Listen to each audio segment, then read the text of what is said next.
यांना वंदन करून सकल आदिवासी समाजाचं मी स्वागत करतो। आपण आज तहसीलवर मोर्चा काढला। आज समाजाचं मोठं ध्रुवीकरण होत चाललेलं आहे आणि जे आदिवासी समाज यांच्यावर महाभयंकर संकट ओढण्याचा प्रसंग ह्या येत्या काळात येणार आहे। तर आपण आता जागृत झालो तर ठीक आहे, नाहीतर आपला निभाव लागणार नाही। आपले एकूण जे महाराष्ट्रातील सर्व आमदार खासदार यांनी काल मुंबईमध्ये मुख्यमंत्र्यांना निवेदन दिलंय।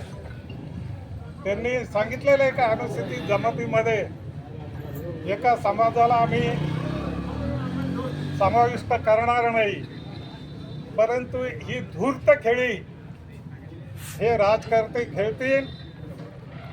इथल्या आमदारांनी बी आपल्या समाजामध्ये इतर समाजाला घुसवण्याचा प्रयत्न करण्याचं त्याच्या लेटर पॅडवरती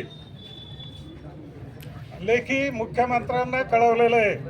तसंच वैजापूर मतदारसंघातील आमदार त्यांनीही तसंच त्यांच्या लेटर पॅडवरती कळवलेले आहे। आपला सकल आदिवासी समाज वैजापूर, गंगापूर, औरंगाबाद जिल्हा, पूर्ण महाराष्ट्र एकत्र होऊन ह्या संघर्षाला आपण तोंड द्यायला पाहिजे, तरच आपण निभावू शकू। आणि एक संघटित व्हा, संघटित लढा आणि शिका। जोपर्यंत तुम्ही शिकत नाही तोपर्यंत संघर्ष करू शकत नाही। डॉक्टर बाबासाहेब आंबेडकरांनी जी दिशा आपल्याला दिलेली आहे, शिका, संघर्ष करा, त्यावर आपण पाऊल ठेवलं पाहिजे। आपली जागृती झाली पाहिजे।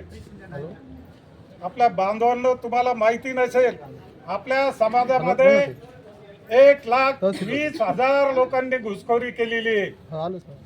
सर्वोच्च न्यायालयाने निकाल दिलेला आहे की या घुसखोरांना त्याच्यातून काढून मूळ आदिवासींना त्या ठिकाणी भरती करा म्हणून। पण हे लाचार गव्हर्नमेंट तसं करत नाहीये। तर हे गव्हर्नमेंट घालवणं आपल्या सर्वांच्या हातामध्ये। ह्या गव्हर्नमेंटनं जाती जातीमध्ये संघर्ष लढे उभे करून स्वतःचा स्वार्थ साधण्याचा प्रयत्न ते करीत आहे। तो प्रयत्न आपण सर्व आदिवासी समाजानं, ओबीसी समाजानं सर्वांनी मिळून त्याचा पाडाव करणं हे अत्यंत गरजेचं आहे।